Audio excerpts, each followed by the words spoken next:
No, I keep telling y'all that I'm a basketball head. Like mostly on my channel, it's about the Detroit Pistons, but I love covering the NBA more than anything else.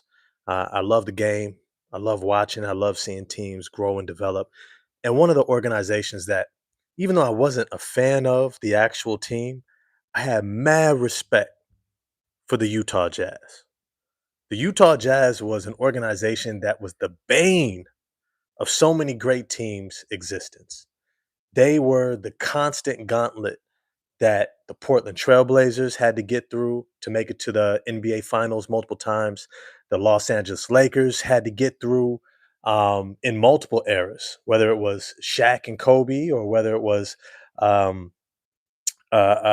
Magic and Worthy and or Eldon Campbell and them and Eddie Jones and Vlade Divac. Like they were always around. Gary Payton and Sean Kemp. How many playoffs did the Utah Jazz knock off your favorite Western Conference team?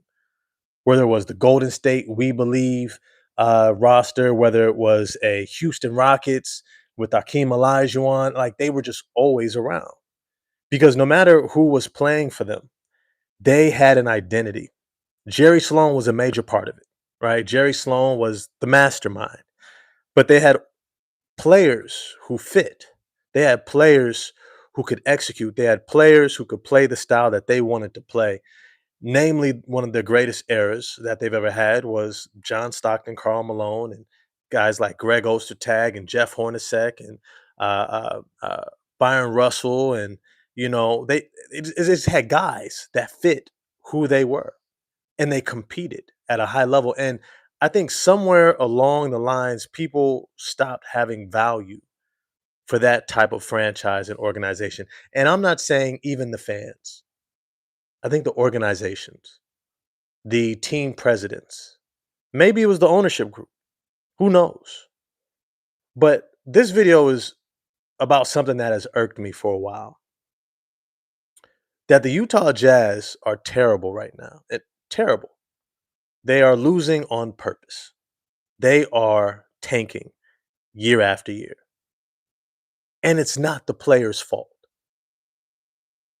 In December of 2021, they hired Danny Ainge from the Boston Celtics because the Boston Celtics decided to move Brad Stevens into the front office into Danny Ainge's role. And Danny Ainge had long run his course, taking advantage of other organization heads to be able to try to get players and really kind of develop the uh, what do you call it? Kind of the notoriety, or not the notoriety. The word I'm looking for is he was renowned for taking advantage of people. People didn't trust him. Players didn't trust him because he was constantly wanting to trade them, even if they were loyal. And as a result, people didn't even want to go there. Right? There was the whole conversation when he was trying to get Anthony Davis. Anthony Davis was like, "Hell no." His representation was like, "Hell no, we don't want to go to Boston." Boston, top 5 market, right? Big market. One of the best players in the league did not want to go there because of your organizational representative, Danny Ainge. And now he's in Utah. And this team sucks. And it's not because the actual roster sucks. Because I was going through the roster because in my Detroit Pistons spaces, they were talking about getting Laurie Marketing. We're having this whole argument around the contract and how good he really is and how he's going to fit. But when I really look at this team, there's absolutely no reason why the Utah Jazz should be this bad. When I think about their lineups, the talent on that team, their coaching, their defensive potential, guys like Taylor Hendricks and Walker Kessler, whether it's offensive players like Colin Sexton and Keontae George or Laurie Markkinen, and you got other utility guys like what's his name, Kenyon Martin's son, what's his name, KJ, yeah, KJ Martin, John Collins. This is a good roster. This is a good roster. The Utah Jazz have a roster that should be at least a play-in team. They have the type of roster, they have the type of pieces that if their organization could accept who they are, they would be able to develop a team that could consistently get into the playoffs. Let me just start off with saying in 2021 when they brought in Danny Ainge, he led that organization in the letting go of Rudy Gobert. They were transitioning out of the Donovan Mitchell era. He wanted out, so he leaves Cleveland. They end up getting Lauri Markkinen. Um, and then he decides to move on from Rudy Gobert. And I thought that that was the major mistake. I said Rudy Gobert is the type of defensive talent that every single year he is there, he is going to get you into the playoffs. You are going to have a top 10 defense with Rudy Gobert. And as long as you insulate him with other good defenders, you may have a top 5 or even higher defense. Now, here's the thing. It's not hard to win in the NBA. It's hard to win a championship. It's not hard to win and have a playoff worthy team in the NBA because there's basic things you can just build around that you don't necessarily need uh, great, incredible, otherworldly talents in order to have, right? You need experience. That's almost number one. Young teams don't get to the playoffs. They don't make it in. They don't get to the finals for sure. Uh, and you need defense. You need rebounding. You need guys who understand how to play the game at a high level. Now, these guys, the experience, the defense, the rebounding, high IQ players, I don't want to say they're a dime a dozen, but they're a dime a dozen. There's a lot of players in the NBA who are good, not great, may not be all-star worthy, but are solid players who can help you win games that you are going to beat the majority of teams who are playing younger guys who do not play defense, like the Chicago Bulls and the Charlotte Hornets and the Washington Wizards. And I can list you more and more and more and more that you'll be able to beat consistently enough. And you'll be able to beat some of the better teams just because you're able to outperform them on most nights when you just have those guys. You know, here's the thing that I always thought theoretically is that when you have veteran players, and when I say veteran players, I'm talking the youngest guys that you should generally be starting is like 24 years old, right? Unless they're just phenom, right? You run into a Donovan Mitchell, dope, play him, right? Like get him in there. You get a Gordon Hayward, wonderful. Let him play at 20, 21 years old, right? Who cares? Let's go. We'll figure it out. But outside of that, if you're not one of those guys who's ready to contribute from day one at a high level to help you to win, you should be on the bench at the end of the bench, right? With the Detroit Pistons, they had Ron Holland, one of the better rookies in the draft. Um, he had a lot of potential, and he got compared to Matas Buzelis a lot. And Matas Buzelis is a great talent in his own right, playing for the Chicago Bulls. But Matas Buzelis got a whole lot of playing time, and he got a whole lot more fanfare. And a lot of people ended up saying, well, we should have got Matas Buzelis because, look how good he's playing. And I said, the thing is, he's playing for a team that's nowhere near the play-in, barely getting into the play-in. And then they get waxed in the play-in. They're not a playoff team. Detroit Pistons were a number 5, 6 seeded team throughout the majority of the season. There's a reason why Ron Holland didn't get as much playing time on a winning team, and Matas Buzelis got a lot of playing time on a losing team. Because generally when it comes to winning, you need experience. High IQ that comes from experience, defense, rebounding, the basics. Now here's the thing. The Utah Jazz. They have good players. But this is what I've always thought to myself. Why not build the foundation of what it means to win in the NBA? Why not have that foundation built in? And especially for an organization like the Utah Jazz, why not wait patiently for the right talent? and go get that guy. You see, one of the things that I appreciate about what it means to be a good coach is that you can get the most out of each and every player.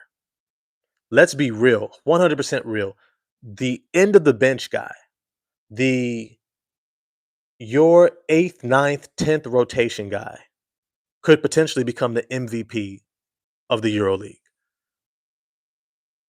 In Spain, Italy, Russia, Ukraine, Georgia. He could be in Argentina.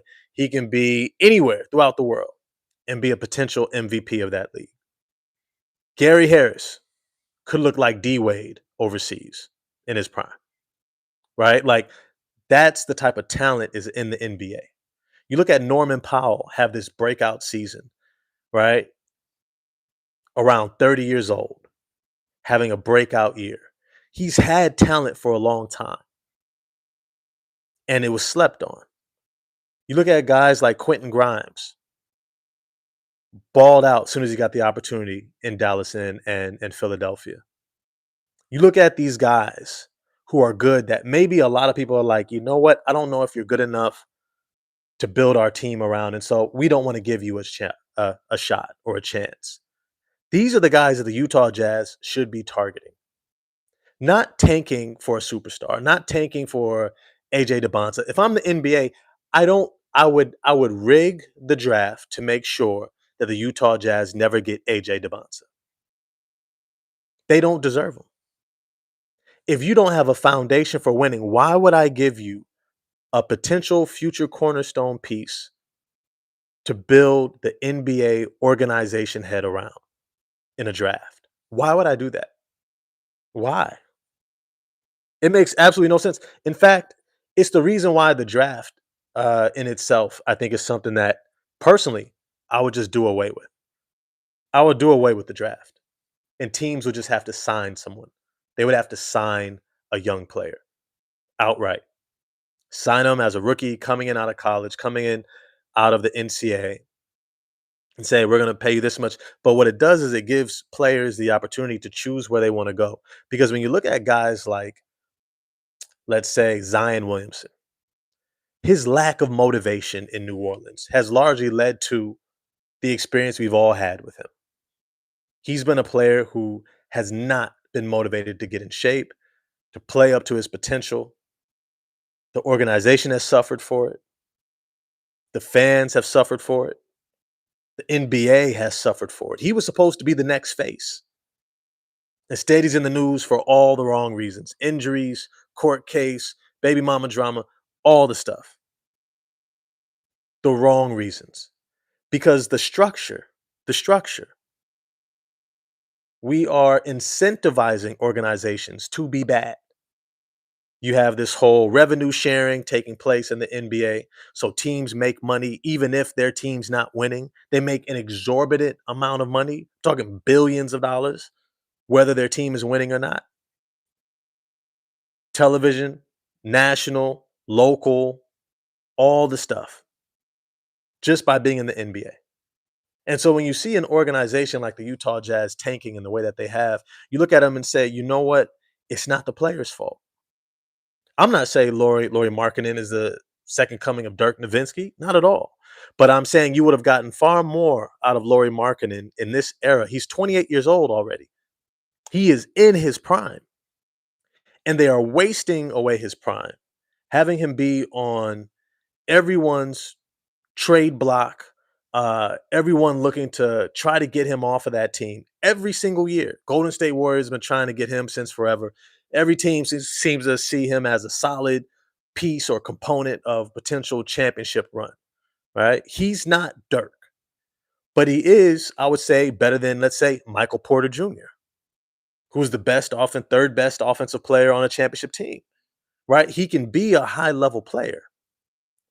But the Utah Jazz, for some reason, Danny Ainge, don't seem to get that.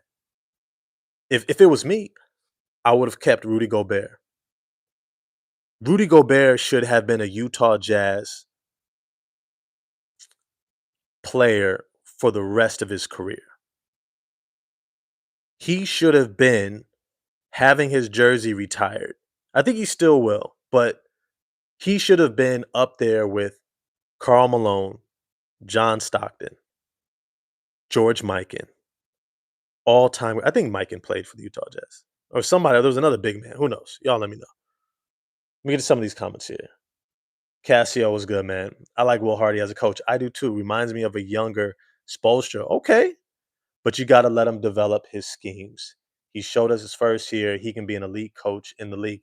It isn't even just about his schemes. I think he's just Danny Ainge is making him not have access to his own players, not bringing in better players, right? Like you take this roster, say Walker Kessler, Laurie Markkinen, John Collins, Taylor Hendricks, Colin Sexton. All those guys I think are ready to contribute to winning right now.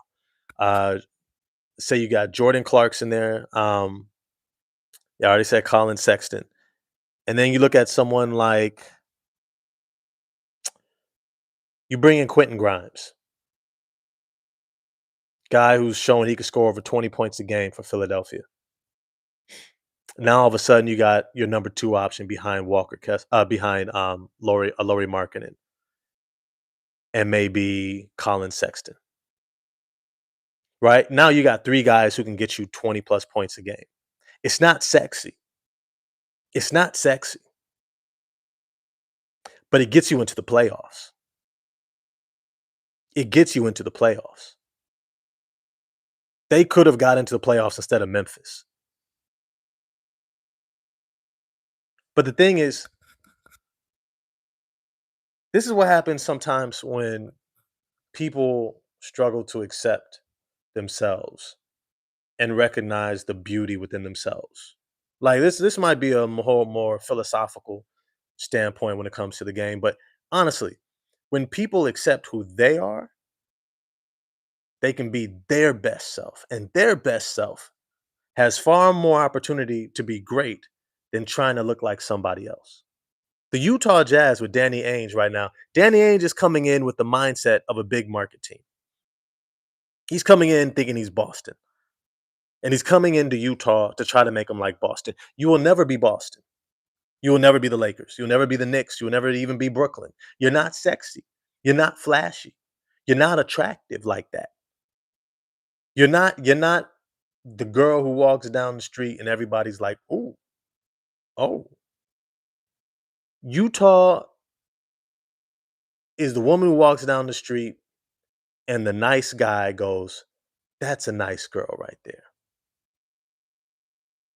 And they fall in love going to the library, walking at the park and stuff like that. And they have two and a half kids, a pet, a white picket fence, and they have a great life together. It's simple. It's not flashy, but it's a great life. In fact, many times people will wish they had your life. They'll look at you and be like, man, y'all just seem so happy and content. See, that's what it is right there. It's contentment. It's contentment. Utah, you had a good run. You had Karl Malone, John Stockton. You got to the finals twice. You had a great run, great era. Jerry Sloan came in, had a great era, a great run. You had Darren Williams and Carlos Boozer. Great run. Andre Kirilenko, AK 47. It was a great run. Yeah, I feel you. As much as I don't like the Jazz, the franchise itself is very respectable throughout the years. Facts. Facts. And then all of a sudden, they just give up. It's like, no, no, no. I don't want to have the good life. I don't want to have a nice, happy home. I don't want to be content. I want to be sexy. It's like the midlife crisis guy who leaves his happy home and leaves his family to go buy a sports car and have an affair with the office assistant who's 20 years younger than him. And it looks foolish to everybody else. It looks foolish. Look, I get it. You had Gordon Hayward, you had Rudy Gobert, and then you had Donovan Mitchell. And for some reason, you weren't able to keep. Well, I guess Gordon Hayward wanted to move on. He wanted to go with his old coach, Brad Stevens, and head to Boston. Totally understand that. But then you lucked out and you found Donovan Mitchell. And here's the thing, and they had Mehmet Okur back in the day. Yeah, yeah. And Mehmet Okur was nice too. He was with the Pistons also. But it's to say that, yeah, Mehmet Okur with Carlos Boozer, Darian Williams, AK-40. Yeah, that was a nice squad. Who was the shooting guard on that squad? It was Raja Bell, right? Right? But they had a nice squad. Here's the thing. They lucked out and they found Donovan Mitchell. Later in the draft, mind you. Later in the draft. I want to look at exactly where Donovan Mitchell was drafted. Give me one moment. He was drafted number, was it 27? No, no, no, no. 13th. 13th. He was a 27th ranked recruit coming out of high school in 2015. But he was a first round pick, number 13. He was picked 13th in the draft. 13th. Donovan Mitchell was drafted 13th. He's one of the probably 10 best players in the NBA. Superstar in his own right. The things he did. Yeah, right after Luke Kennard, right? One of the 10 best players drafted at 13.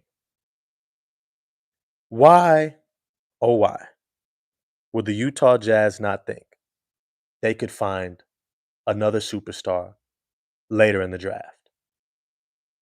Why would they try to take a shortcut? They never had to. They never had to take a shortcut. Ever. Ever. Let's say you have a rough season, you have a couple of injuries to main guys, to maybe your all-star player, and then you something happens, a couple guys go down and then you miss the playoffs. It's a random off season, right? You miss the playoffs and you luck into getting the 6th, 7th, 8th, 9th, 10th, 11th, 12th, 13th, 14th pick in the draft. Why would you not think you can get a high upside guy at that point?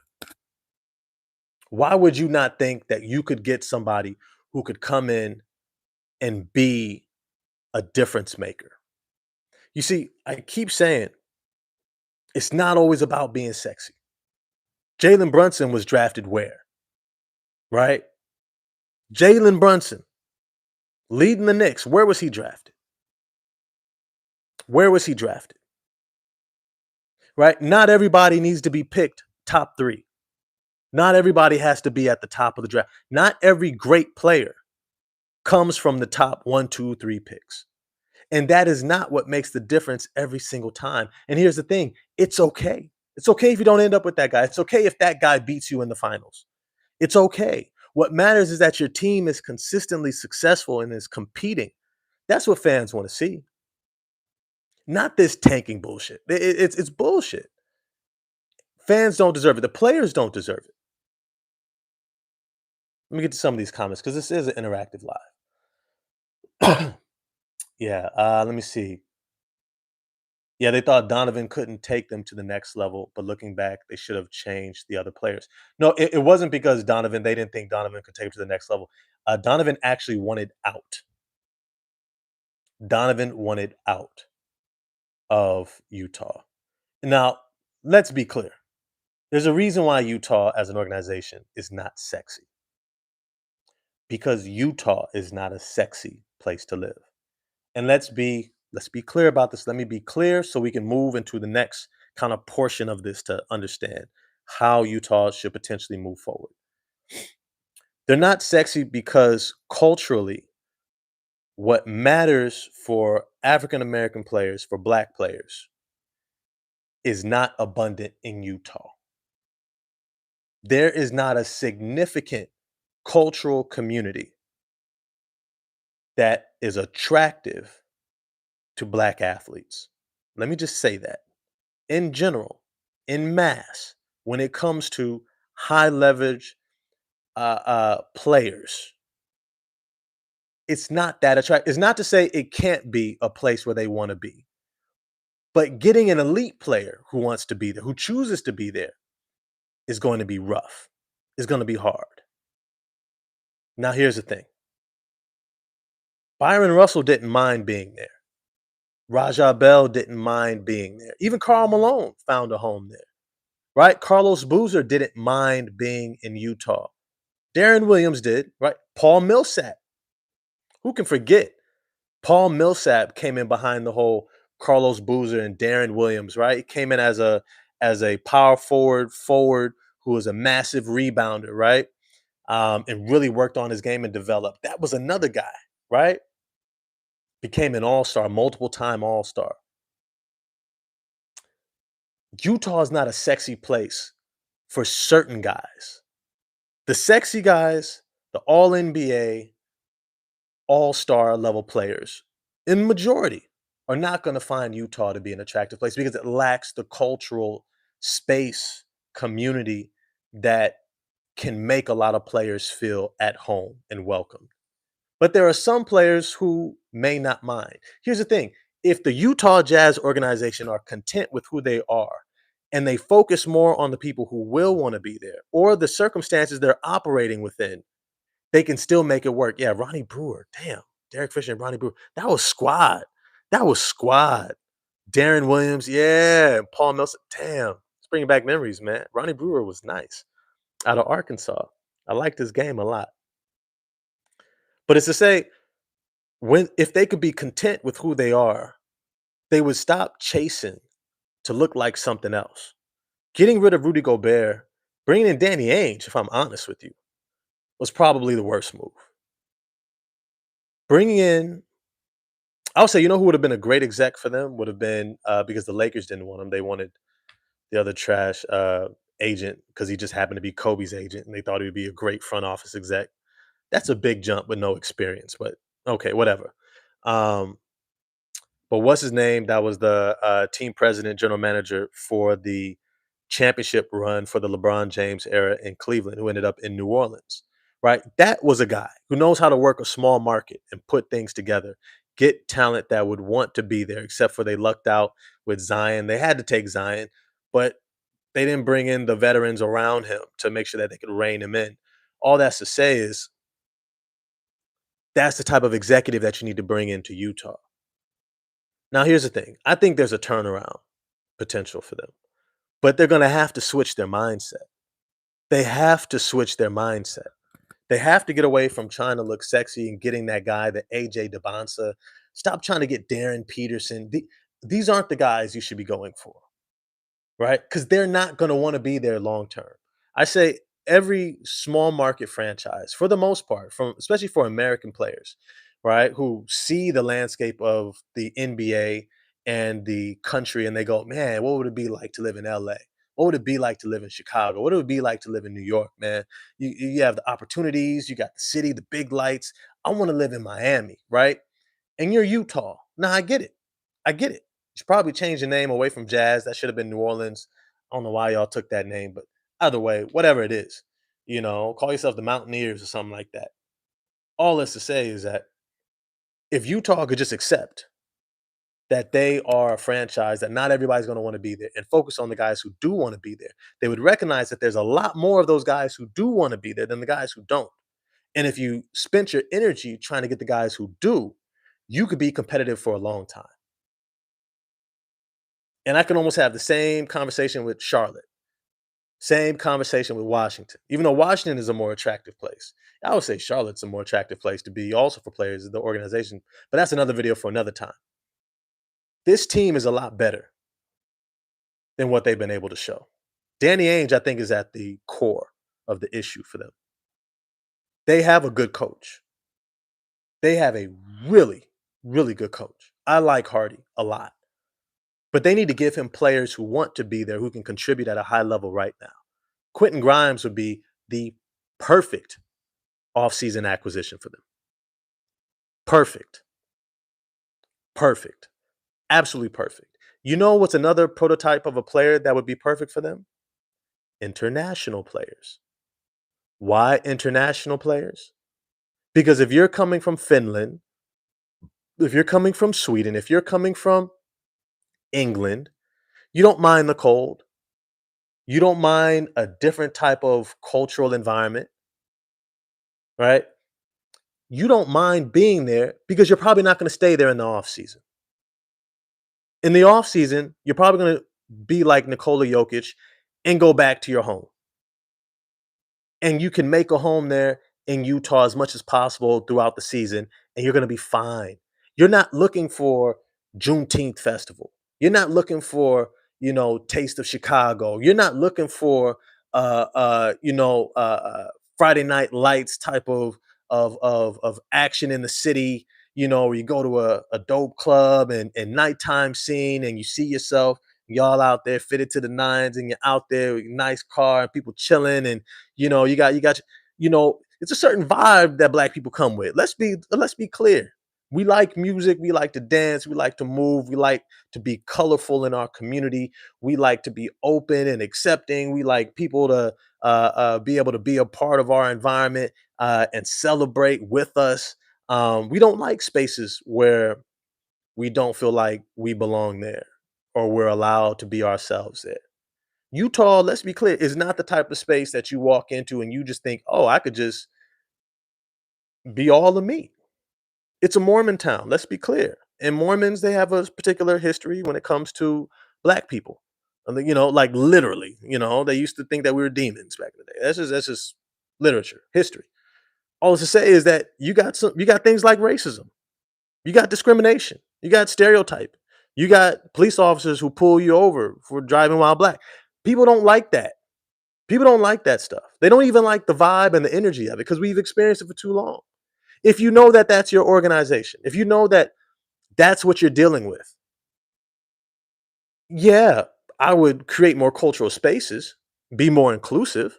But at the same time, I would also have the mindset of, hey, you know what? How can I bring in people who can be acclimated to this, who can come into this type of a space, who can come into this type of environment and say, you know what? I wouldn't mind making this home in some sort of way. I can play at a high level for this team, this type of organization, and enjoy myself here in Utah.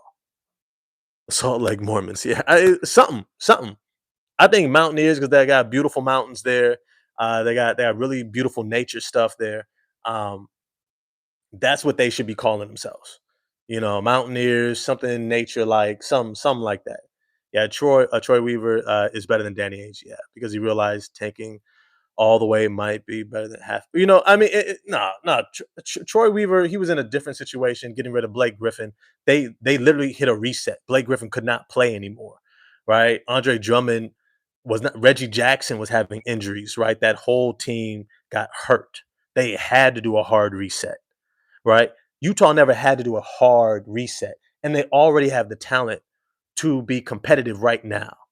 That Detroit Pistons team, when Troy Weaver came and took over, it was literally empty already, right? Jeremy Grant was kind of a contract that they gave out because they had to spend a certain amount of money, right? So it's a different type of vibe. Ethan, I was never the Weaver hater that most people were, but he did get lucky that we had the first pick. Yeah, we got Cade. Yep. He's easier to build around than most. But here's the thing.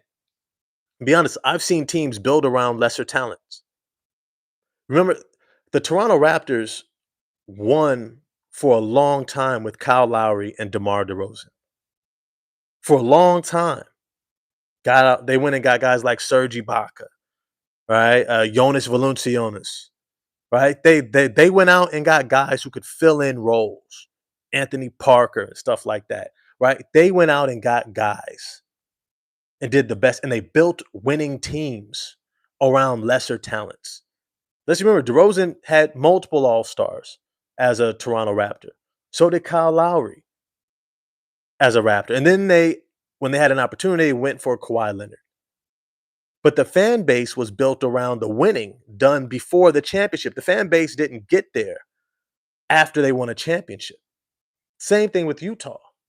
Utah's fan base did not arrive because they made it to the NBA Finals with Karl Malone and John Stockton.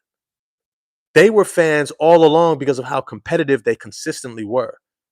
They gave them a product to cheer for year after year after year. That's the type of organization that every every franchise should be trying to build. Some of these guys going after these young guys, giving them playing time, losing on purpose, whether it's the Chicago Bulls or the Charlotte Hornets, right? Even the Washington Wizards. To me, it's just trash. I think that if you're a smaller market team that's having trouble having trouble winning, and you're losing a lot consistently over the years, you need to look no further than, I would say, um, the EuroLeague or just international competition. International competition. I love how this one scout put it. What's his name? Barlow, James Barlow, I believe his name is, from the Locked On NBA podcast. Uh, he talks about when he was a scout in Spain. One of the things that he recognized is that basketball was a privileged kids sport, and so wealthier families were able to get their kids into the gym on these organized club teams. And the thing is, because it wasn't a poor kid sport, there wasn't a lot of talent coming into the gym. So the coaches, the reason why they teach the right way is because they have to develop everybody.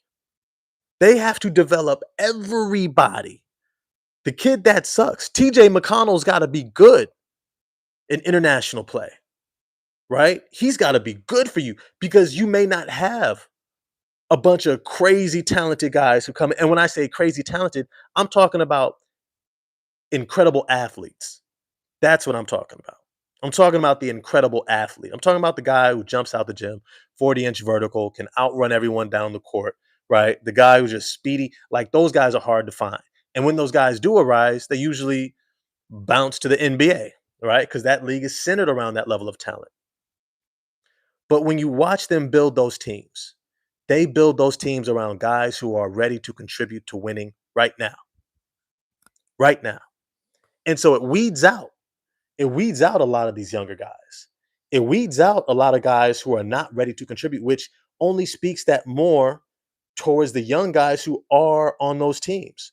The young guys who are getting playing times for FC Barcelona, right? Playing for that team, whether it's Real Madrid, whether it's one of these, Panathinaikos. I'm mispronouncing that, but that Greek team, right? If you're getting playing time like Ricky Rubio was, Luka Doncic was, right? These young phenoms who are like, where is this young guy coming from getting all this playing time? Here's the thing. They've proven themselves. Now, why Luka Doncic was able to develop?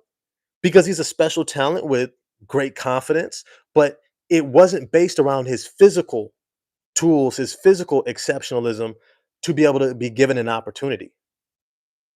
And so he developed. That's how Utah should be developing. They should be putting out winning teams right now. Whoever can win right now. Of course, cap flexibility. You don't want to get locked into bad contracts. You want to make sure that you have depth and stuff like that. But you can go out and get a Gary Harris. You can go out and get a Matisse Thybulle. You can go out and get a Laurie Markkinen, and you can go get a. You end up getting Walker Kessler further in the draft, and you can get who's the point guard that they just drafted. What's his name, out of USC, who was a highly ranked point guard but didn't have the best season. Isaiah Collier, right? You get a Isaiah Collier. You get a let me see, Taylor Hendricks. I like a lot. I don't know about Kyle Filipowski, but you get the drift. You get the drift that you can find guys later in the draft, just like Jalen Brunson was found later in the draft. Tyrese Halliburton fell in his draft and shouldn't have. Nikola Jokic was a second round draft pick. Giannis Antetokounmpo was later in the first round, right? Some of these guys that are now considered superstars. Donovan Mitchell, number 13, right? You look at these different players. You can get great talent. You can find great talent. You can go out and get a guy that people have given up on and put him into your program, get him for cheap and say, hey, if you work your way up, you can have an opportunity to be a part of winning. And maybe they turn it around. Maybe Marvin Bagley has a great second chapter to his career. He's finally healthy, looks like he's putting it together. And you say, hey, you know what? Let's bring you off the bench. John Collins, his jump shot betrayed him. He jacked up his finger. If you ever see his fingers, kind of look like mine, but a little bit worse, because I played a lot of basketball, but it's like his fingers like super crooked. It looks like this. It looks like this. Crazy, right? And yet he comes in to Utah and they're like, look, we're gonna work on your jump shot and we're gonna get you back to shooting. Guess what he shot over the last couple of seasons in Utah? I want y'all to see this. When he was in Atlanta the last few seasons, his jump shot, his 3-point shot in particular, dropped down to 29%. Right? It was at 30, it went from 34% as a rookie, 35% sophomore year, 40% junior year. Then he got that big old extension, about 40% the year after that, right? Then it dropped down to 36%. And that was the beginning of it when he hurt that finger. And then it dropped down to 29. He ends up getting traded. He ends up in Utah, and then it's back up 37%. This past season, 39.9%, almost a 40% 3-point shooter. Those guys you can get. Those guys you can get and be a part of winning. Tony J was good. Yeah, Utah is 1.6% black. Salt Lake City only 2.6. I'm Arab and white and would not want to live there. Even Boston is 90% black. Bro, that's just the reality. That's just the reality. But here's the thing. If Utah is smart as an organization, and thank you for the super chat. Appreciate that, Tony. Always appreciate you coming through, man. And definitely a great comment there. Here's the thing. If you embrace your organization and your situation, you can put together a roster. You could put together a team of guys who don't mind being there, right? Like Quentin Grimes just wants the contract. He's showing he can drop you 20 points a game. The New York Knicks and Tom Thibodeau, he was a rotation guy. He was a starter before he got hurt and then ended up in Detroit. And then he went on to Dallas and now Philly. Now he's a free agent. He's only 24 years old, Quentin Grimes, right? You can get 20 plus points per game scores. They're not going to be sexy. And if you're content with your organization, if you're content with your situation, you can have a beautiful life. You can have a beautiful life that a lot of people are going to be envious of. Remember, there were organizations up and down who were looking at Utah like, damn, those guys is always right there. We always got to worry about Utah. Always. Right? The Seattle Supersonics, they got to the NBA Finals. You know who they had to get through? Utah. Portland Trailblazers got there twice, back-to-back years with Clyde Drexler, right? Clyde the Glide going up against Michael Jordan in the finals. You know who they had to get through to get there? Karl Malone and John Stockton and the Utah Jazz. David Robinson and San Antonio Spurs. You know who they had to get through? You know who Hakeem the Dream Olajuwon had to get through? The Utah Jazz. The Lakers had to get through the Utah Jazz. Everyone had to go. That is who they are. That team that's always right there. And every once in a while, they luck out and they break through. They get to the finals. And whether you win or not, it is what it is. But every fan base deserves a competitive team. An extremely competitive team. Look at Pascal Siakam. Where was he drafted? At the end of the first round, right? Eastern Conference playoffs MVP, right? You can get good guys. You can get great players. So for teams that are tanking like the Utah Jazz, it's lazy to me. It's lazy. It tells me that you're not really trying. You're not really doing the hard work of being a front office exec. Like you're coasting. You're coasting. You're like, hey, I'm just gonna sit back and wait till we get a number 1 pick, number 2 pick, hopefully, and get one of those guys, and then we'll just figure it out from there. Let's just make the most of it. And they're coasting on their laurels. That's what Danny Ainge is literally doing right now. He's coasting. How much more significant is it to put together a team of guys who want to be in Utah, hard workers, who are going to play the right way, play defense, play together, come together, build great chemistry, and have a great coach like they currently have? I'm not saying he's great. He hasn't proven, right, levels of there's levels to this. But he's done some really good work. He's done some really good work.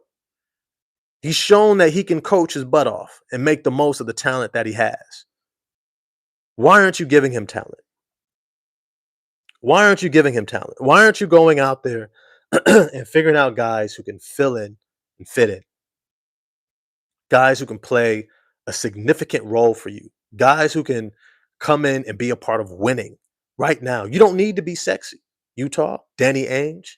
You don't need to be sexy. You don't need to go out and get, D Wade to be part owner, 2%, buy his one, put him on the front row. You're not fooling anybody, bro. You're not fooling anybody putting D Wade on the front row. Oh, he's now a part of our organization. We're sexy now. No, you're not, bro. You're not Miami, man. Come on, man. It's cool. It's cool. You ain't gotta lie to kick it. You ain't gotta lie to kick it, bro. You ain't gotta lie to kick it. Utah had all-star players every year.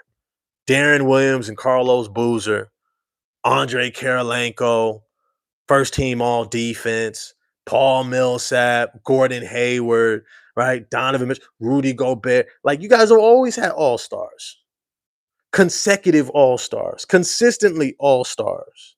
You've always had that. You already have the blueprint to be successful. Even if you don't have a championship, being able to win consistently, put a banner up there, we Western Conference champions, right? Like you need to adjust your expectations. If you out there trying to be your everyday Joe and you measure your life's value based upon owning a yacht, you're gonna miss out on what you got. You're gonna miss out on a happy home, bro. You're gonna miss out on good, healthy kids, right? Good old American Blue type of deal. I mean, I'm not, that's not, my gimmick, all that American Blue stuff. But I'm just saying, you can have a great life. You know what I'm saying? You can have a great life, make a lot of money, bro. As an organization, going to the playoffs every single year, all star, right? The jerseys are selling. You feel me? Jerseys are selling, but you got to be content. You got to be content. You got to accept what this industry is, what it means to win. Right? People talk about it's a copycat league. No, it's not. It's a lazy league. Maybe that's what capitalism does at times, or at least this whole analytics movement. It's creating some laziness.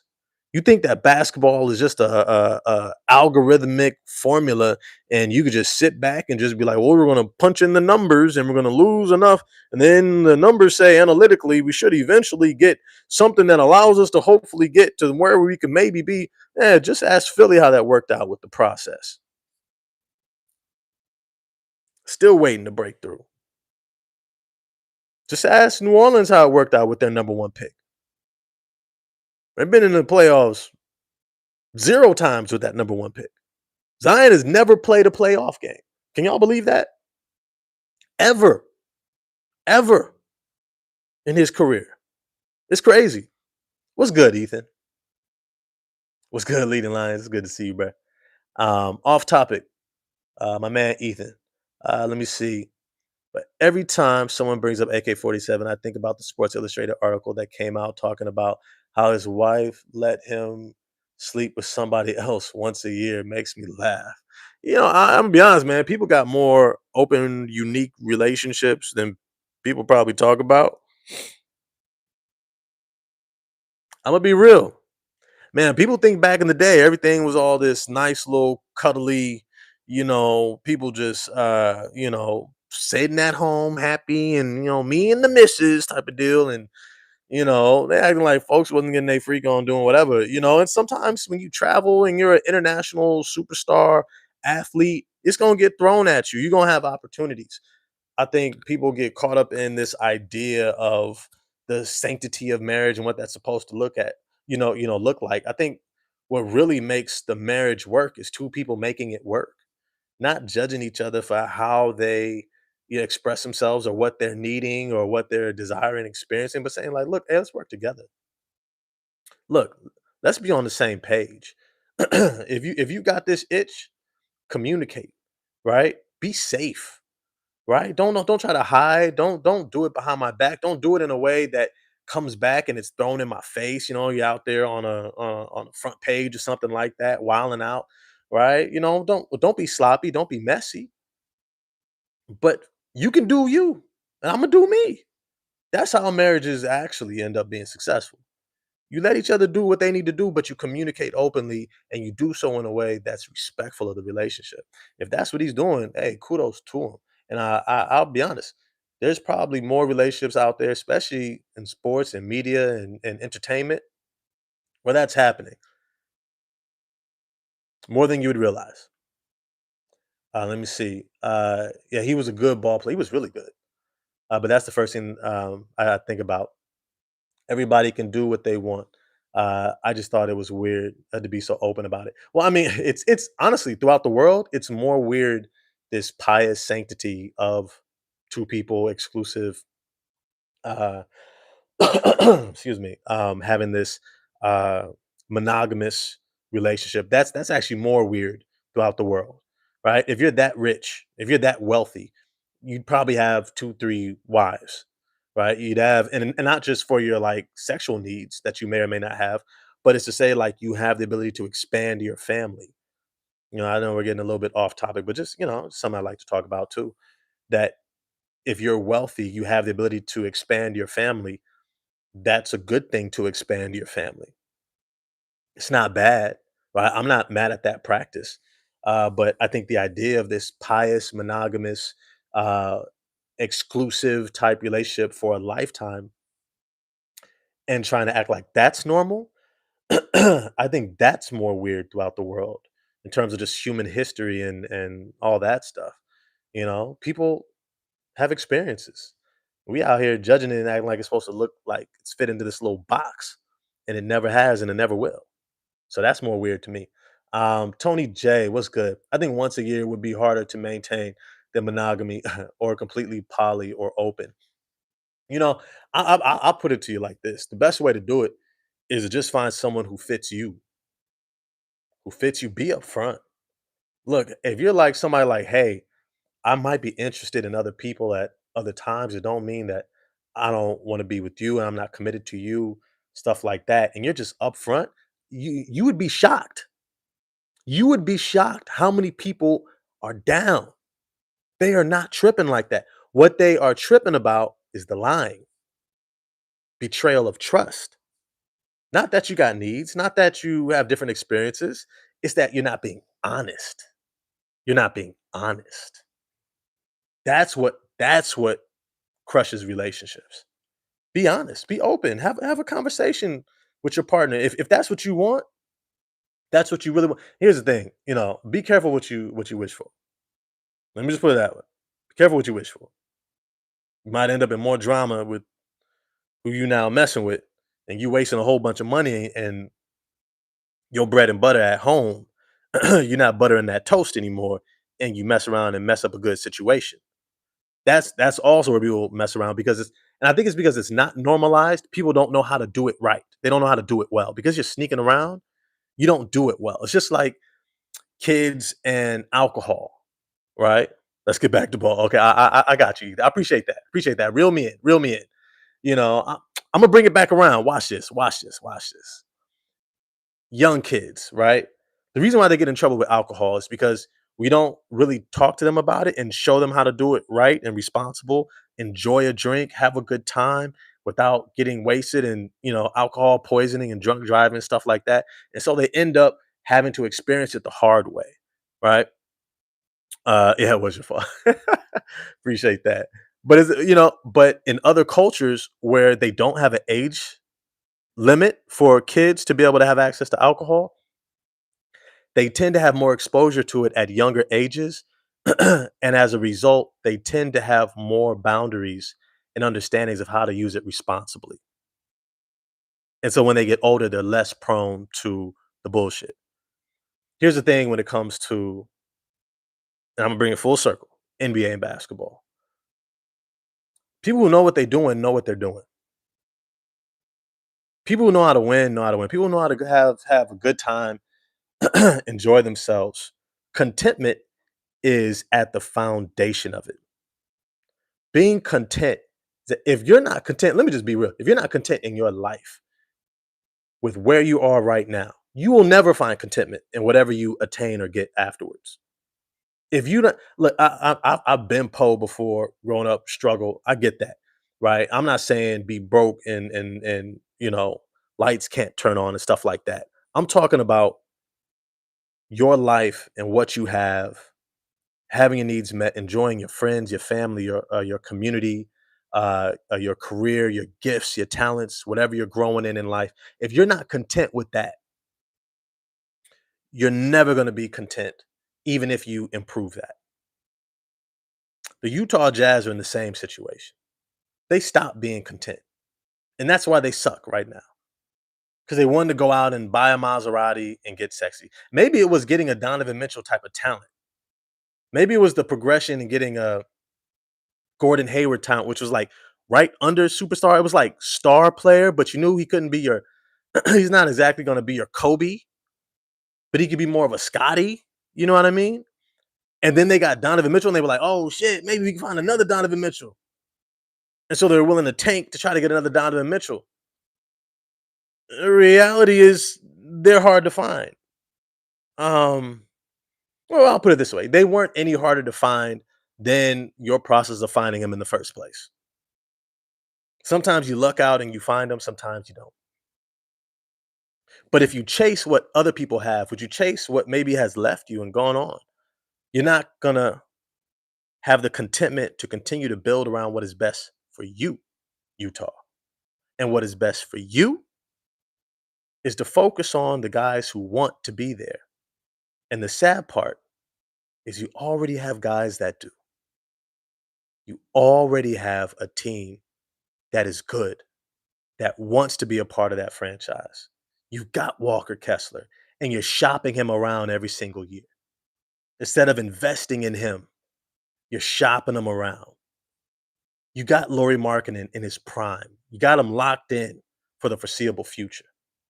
And yet here you are, shopping him every single year. You got Colin Sexton. You found Isaiah Collier. You got Jordan Clarkson. You got real talent. John Collins, Taylor Hendricks. And yet you're still tanking to find something else. Utah, you need to get back to who you are. And that's a really, really good team and a good franchise. Hopefully, Danny Ainge and them figure it out and they get back to winning. But hey, it's your man 100 Grand Ross with The Rock Never Stops. Appreciate y'all for joining me on this live. Just a little inspirational video I felt like doing. Hope you enjoyed it. If you did, smash the like button for me, hit subscribe and the bell for notifications. And I'm going to get at y'all next time. Peace.